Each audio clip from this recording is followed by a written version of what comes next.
Hey everybody, real quick, I don't normally make announcements at the beginning of stories, but today is different because I have a massive announcement. Starting right now, today, the Mr. Ballin podcast that rose immediately to the top of the charts when we launched it in 2022 and then was scooped up by Amazon by the end of the year. Yeah, that show is now available on all podcast platforms and it is free.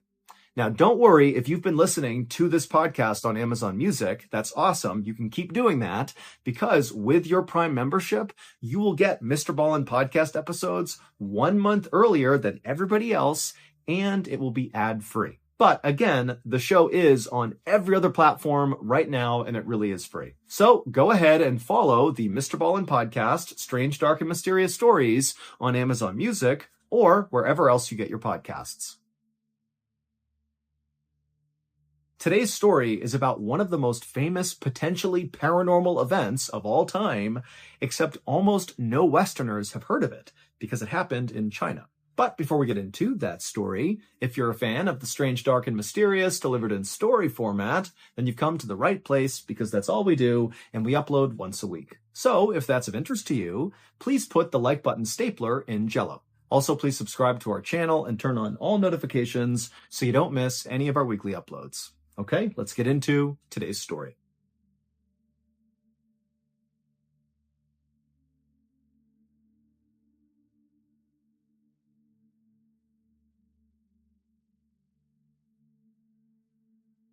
Late on the evening of July 27th, 1977, a 21-year-old farmer named Huang Yanqiu walked down a wide, dusty road in the little farming village of Beigao, located in northern China. It had been a very hard day on the rice farm where Huang worked because they were all preparing for the autumn harvest. But even though Huang was totally exhausted and worn down, as he walked down this road, he was whistling an upbeat tune. Because for the first time in a long time, Huang was actually excited about the future. Huang had grown up in a poor family, and he hadn't even finished elementary school. He still lived with his parents in a tiny house, and basically every day of his life was the same. He got up at sunrise, he walked to work, he worked all day until he barely could even stand, and then he would walk home and he would go to bed. But the reason Huang was now feeling kind of excited about his future was because he had just gotten engaged to a beautiful girl in a neighboring village, and their plan was to get married after the autumn harvest. Huang was already hard at work, literally building them a house that they could move into after they got married.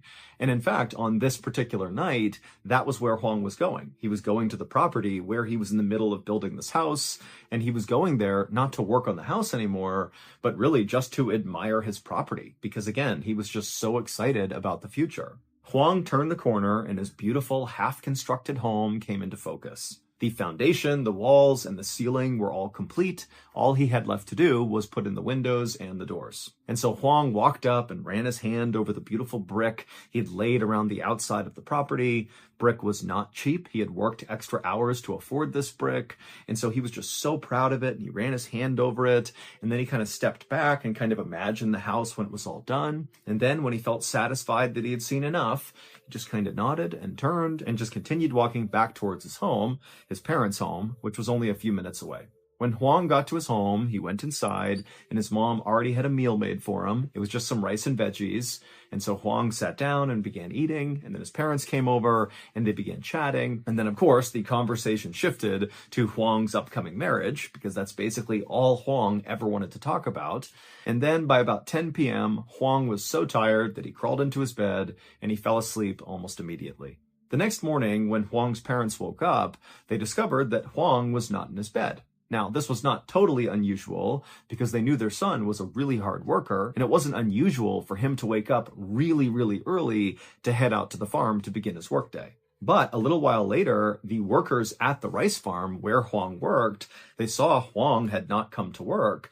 And because that was so out of character for him, one of the workers actually walked to Huang's parents' home to see if he was okay. And when Huang's mother found out her son had not shown up to work, she was really worried, but she told this worker, my son must have gone to the house he's building, go over there and see if he's there. But the worker from the rice farm went to Huang's property he was building, and nobody was there. And so when he came back and told Huang's mother, this sent her into a total panic, because really for her, this was like completely out of character for her son. He would never miss work. He would never just disappear like this. Something was wrong. So Huang's mother sent this rice farm worker to go find her husband and tell him what was going on with Huang.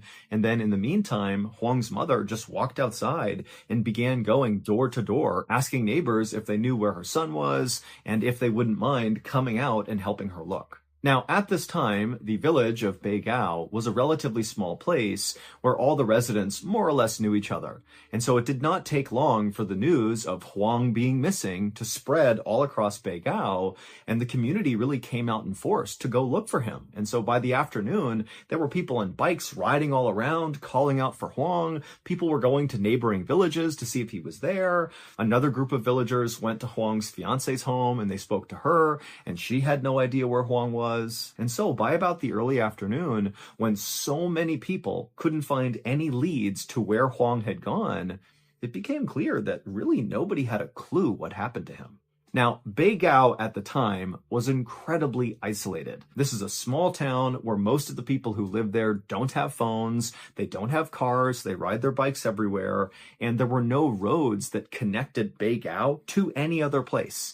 Now, there was a paved road that went through Beigao, but it actually just came to an end on the outskirts of Beigao. So there was just no way to go to other places, at least not efficiently. Basically, if you lived in Beigao at the time, there was a finite number of places you could go. And all these people that had gone out looking for Huang had searched all of those places, and Huang just was not there. And they discovered his bike was still leaning up against his parents' house, and his work clothes, which he wore basically every single day, were still folded up neatly inside of his room. And so wherever Huang was, he was on foot, and he was still in his pajamas. That night, Huang's parents would contact the village committee, which was basically like the governing body for Beigao, and the village committee decided that this was serious enough, because again, they're thinking, this is impossible, where is this guy? That they decided to contact the police. But when the police got this call, they did not launch an investigation right away because they had limited resources and there was no sign of foul play here. It was very weird that Huang was missing, but he was an adult, and if he wanted to go vanish somewhere, it was kind of like, okay, you're an adult, you can do that. And so Huang's family and the rest of the Beigao villagers were forced to just kind of wait and see if Huang came back. But over the next few days, Huang did not come back, and there was still no new information about what might have happened to him. Early on the morning of August 5th, so 8 days after Huang went missing, and still by this point, there's no sign of him, the deputy director of the Beigao Village Committee came running up the road to Huang's parents' house and knocked on the door. When the door opened up, it was Huang's father, and the deputy director handed him a telegram he had just gotten and said, "Read it." And so Huang's father took the telegram and began reading it. And as he did, his eyes went wide. And then when he was done, he looked up and he was just so confused.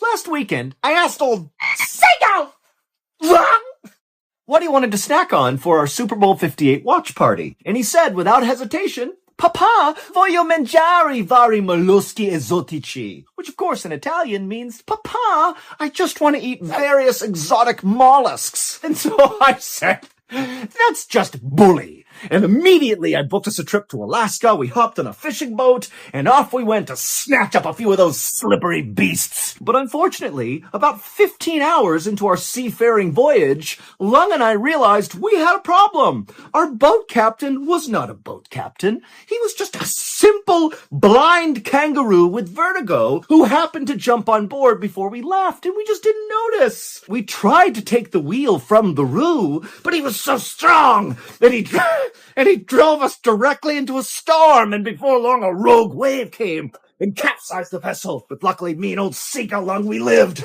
and we swam to a nearby island. And when we stepped foot on land, immediately a horde of angry coconut crabs came out of the brush, skittering around, wielding their machetes. Me and old Lung turned to run. But there was nowhere to go. It was just the ocean. And so standing there, waiting for death, me and Lung did the only thing we could think to do. We signed up for DraftKings. Now, did that save us from the machete-wielding coconut crabs? No! But did it get us jacked up about Super Bowl 58?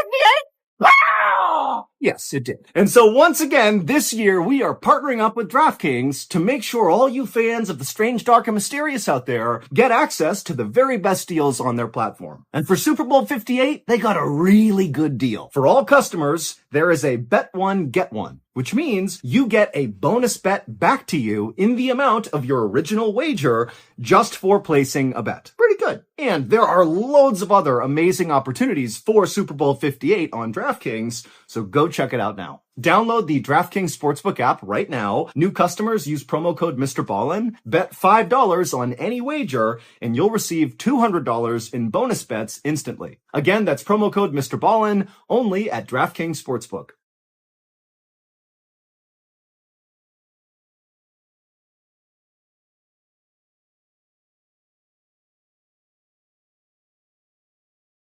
The telegram had been sent 8 days earlier at around 9 a.m. on July 28th. So basically right around the time that Huang's family discovered Huang was missing was when this telegram was sent. But for whatever reason, the telegram had been very delayed. And so they were just receiving this telegram now, 8 days later. And the contents of this telegram made no sense. It said that just 9 hours after Huang had fallen asleep in his parents' home, he was discovered lying on the sidewalk in the middle of this bustling city called Nanjing, located 600 miles to the south of Beigao. Now, the reason Huan's father and the deputy director were so confused by this telegram was this was impossible.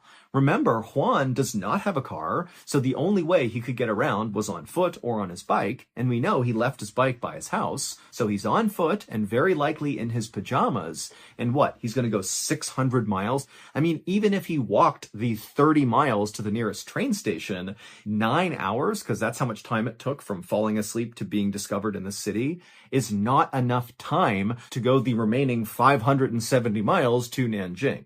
So Huang's father and the deputy director, they talked about this and they both decided that, this just can't be true. Clearly, somebody has mistaken some other person for Huang because he cannot possibly be all the way in Nanjing. Now, this telegram said that Huang was being held in a deportation center in Shanghai, and so Huang's father and the deputy director decided they would send a telegram back to the sender at this deportation center and tell them, hey, if this really is Huang, he should have a very specific birthmark on his wrist. And so when they sent this telegram off, they fully expected to get one back that said, oh, our mistake, it wasn't him. But they got a reply relatively quickly, and it said, oh yeah, he's got that exact birthmark. It's definitely Huang, but he's very confused. He doesn't really know what's going on. And so somebody from your village has to go get him. Huang arrived back home in the middle of August, so about 2 weeks after he had gone missing. And as soon as he got there, his fiance and his parents were so happy to see him. And pretty soon, a steady stream of friends and neighbors and other family members began coming to Huang's house to talk to him, to hear his story, to hear about what happened. But Huang really didn't understand what had happened to him. And so mostly he just didn't answer any questions he got asked. He just kind of kept his head down and just kept saying, I don't know what happened. And then really when his family pressed him and said, you got to tell us, this is so crazy. What happened? He would say, look, I'm going to tell you what happened, but I don't even know if I can believe the things I'm going to tell you. And so Huang would say, all he could remember was he went to bed in his own bed in Beigao. And then the next morning he woke up and he was laying on the sidewalk. And when he opened his eyes, he saw there was this big swimming pool and then near it was a sign that said Nanjing. And so that was how he put together that he was in Nanjing. And then almost immediately, these two police officers wearing all white just kind of appeared out of nowhere and they walked up to Huang, they scooped him up, and without really saying anything to him, they brought him to that deportation center in Shanghai, which is a place where people who seem confused or mentally ill would be sent in order to help them get home. And that was it. That was Huang's entire story, that he just basically woke up in Nanjing with no idea how he got there. And so after he told his family, they all just kind of looked at him like, really? Like, that's what happened? That makes no sense. But Huang, he was completely lucid. He was explaining it really specifically and really simply. He looked and sounded exactly like he normally did, and he seemed very honest as he was telling the story. Over the next few weeks, Huang kind of reintegrated back into his life, but things just were not the same. People were now scared of him. I mean, kids literally ran away from him when they saw him because rumors were going around town that he himself, his body, was haunted or something. And so kids were scared of him, and other villagers would openly gossip about him right in front of him. I mean, even his beloved fiancée admitted to feeling really uncomfortable around him now. And while all of this was obviously very upsetting for Huang, he did also understand why people were acting this way. I mean, this is a very anomalous thing that's happened to him, and he did not have a good explanation for this totally insane event that he was a part of. And so he just kind of got it. And in fact, Huang himself was kind of terrified of himself. I mean, at night when he would go to bed, he would be terrified that the second he closed his eyes, he was going to be transported hundreds or thousands of miles away to some totally unknown place, and maybe this time he wouldn't even be able to get back again. But as the days wore on, Huang continued to wake up in his own bed in Beigao, which over time kind of made him feel more secure that whatever happened to him was a one-time thing and it's not going to happen again. However, Huang would be wrong. On September 8th, 1977, so 3 weeks after Huang had returned back home, he went to sleep in his bed in the village of Beigao, but when he woke up the next morning, he was not there. The first thing Huang noticed when he woke up that morning were the sounds around him were totally different. They were not right. Normally, when he was asleep in his home, he would hear the sound of his mother and father snoring right by him, and he might hear some insects or birds out his window. And those sounds were gone. Instead, he heard what sounded like footsteps, but not ordinary footsteps. They were footsteps of somebody walking on cement who was wearing high heels, like a clicking sound. And then Huang also became aware of the fact that his face was clearly pressed up against cement. He was laying on the ground, but Huang couldn't open his eyes. As hard as he tried, he couldn't do it. He couldn't move his body. And so he's just laying there on cement with his eyes closed, listening to the sound of these footsteps, these high heels, getting closer and closer and closer. And as they did, his anxiety was growing and growing. He had no idea who this person was. And then these footsteps, they got right up to him and then passed by him. And Huang felt the breeze as this person walked right past him. And then after this person in high heels had kind of walked off in the other direction, Huang finally was able to wrench open his eyes, and he sat up and he looked around, and one, he couldn't find anybody. It was totally abandoned all around him. So whoever had those high heels on had somehow vanished in plain sight. And then also, as Huang continued to look around him, it looked like he was in the middle of this city. But again, there's nobody out there. It's like this abandoned city street.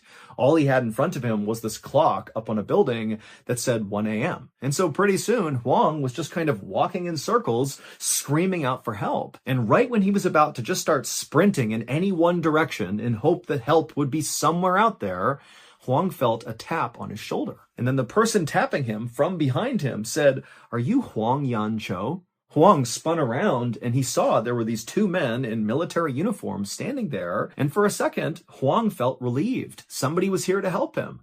But then he thought to himself, how do they know my name? What's going on here? And so he asked them, how do you know my name? But the two men didn't answer Huang. Instead, they told him that he was at a Shanghai railway station 700 miles from Beigao, and that these two soldiers, were here to take Huang to a nearby army base. At this point, Huang was so scared, he just didn't know what to do. So he just wound up going with these two soldiers who put him in the back of a Jeep. And then they hopped in and began driving. And they drove him out of this weird abandoned city where he had woken up. And after driving for some time, they arrived at this huge army base that had all these rows of fencing around it with razor wire on top and all these sentries that guarded all the doors. And these two soldiers brought him through several of these checkpoints. And then when they reached the very last one, they stopped the car. They got out. Huang got out too. And the two soldiers that were with him grabbed Huang's shoulders, and they basically led him through the last checkpoint, which was manned by armed guards. And as Huang was led through this gate, the armed guards seemed to not even notice the soldiers or Huang. It was like they were invisible to the armed guards. But either way, they got through the final checkpoint, and then the two soldiers that were carrying Huang led him to this kind of nondescript big building, and they opened up a door, and they began walking down this long hallway that kind of zigged and zagged. It was like a maze of different directions you could go. And then finally, they brought Huang right to this big door that said division headquarters over it. And then before Huang could say anything, one of the two soldiers that was with him knocked on the door. And then before anybody could respond, that same soldier reached down, opened it up, swung the door in, and then they pushed Huang inside, and they stepped in after him and shut the door behind them. In front of Huang was this big desk, and sitting behind this desk was a very senior-looking military official wearing a uniform. And this official, when they looked up and saw Huang standing there, they got up to their feet and put their hands on their gun and said, "What are you doing here? How'd you get in here?" And Huang, sensing there was something wrong, threw his hands up to show he was not a threat and pointed behind him and said, "They brought me here." And the military official, who still had his hand on his gun, looked behind Huang and said, "Who brought you here?" And Huang, he turned around and he saw the two soldiers who had picked him up and driven him here and led him to this room. They were gone, which was impossible because Huang would have heard them leave. He didn't hear anything. The door never opened. They just somehow were gone. A second later, the senior military official had pulled out his radio and he was screaming commands. And then another second later, armed soldiers came running into the room. They grabbed Huang, who still had his hands up. They came in, they arrested Huang, and they began asking him all these questions about how he got in here. How did you get through the guards? Did you climb the fence? Did you cut the fence? How did you get in here? It's not possible that you are here right now. But Huang did not have any answers. All he could say was, "The two soldiers, they brought me here." A couple of days later, Huang would be bussed back to Beigao, and again, his friends and family and everybody in town had all these questions about what happened, but again, Huang just had no answers. And then just 11 days after coming back home the second time, Huang would disappear again. And this time he would tell people he encountered two men who told him they were the same two men from the other two times he had gone missing. You had the first instance where he woke up and two police officers in white picked him up off the ground and brought him to the deportation center. And then the second time was the military base where you had those two soldiers who brought him through the gates and brought him to division headquarters. Basically, these two men he encountered on the third trip were saying they were the same men across all three instances. And on this third instance that he went missing, Huang said these two men put him on their backs and they flew him to 9 different cities around China for reasons unknown. And then they flew him back to Beigao and just dropped him off right outside his house near a tree. And that was it. Now, of course, this final disappearance sounds the most absurd because what? He was flying on the backs of people to all these different cities? That doesn't make any sense. But when Huang was kind of aggressively questioned about this third story, because it sounded the most made up as compared to the other two, it would turn out Huang had all this kind of insider information about each of the 9 cities that he supposedly was flown to by these two men. He knew the weather in each of those cities on the night that he was gone. He knew what shows were playing on the night he was gone. And he also just had really specific descriptions of where he was in each of these cities when they got there that all checked out. Now, you got to remember that getting that information correct would have been really hard for Huang at the time. He did not have internet access. He didn't have a phone. He didn't have a car. I mean, he lives in an isolated small village in rural China. So the idea that literally the morning after all this happens, he's flown to these different cities, that he would have all this information perfectly correct, that's hard to do. That would be hard to lie about. As of today, no one has ever been able to debunk Huang's stories. Basically, there's enough legitimacy and verifiable information in his stories that you really can't discount them. They really could have happened. Add in the fact that Huang actually took a lie detector test and passed it, and suddenly you're looking at a story that, as crazy as it sounds, really could have happened. And so Huang's story today is considered far and away the most famous UFO story in China's history, because the leading theory here is that Huang must have been abducted by aliens, and that's how he was being moved around to all these places, and maybe those two men that kept showing up in each of these events were the extraterrestrials that had scooped him up. Nobody knows, but that is the theory. As for Huang, he wishes none of this had ever happened because his disappearances and whatever happened to him basically wrecked his life. His fiance broke up with him because she was so uncomfortable around him, and there was a lot of stigma around Huang, especially in the village where everybody thought he was a liar. And then on top of that, all these news and film and TV crews came to the village because they wanted to shoot shows and documentaries about Huang, and Huang did not want anything to do with them. But again, like, all these people are coming to the village for Huang, and it's making the rest of the villagers upset. And then also there was a really lengthy investigation by the police and by the military to try to figure out how in the world Huang got into that army base. I mean, there were layers and layers of security that he somehow got through, and all those armed guards that were watching the gates said they never saw Huang walk through, even though Huang said he literally just walked through the gate with the two soldiers that were carrying him through. And so today, Huang actually still lives in Beigao, and he had a son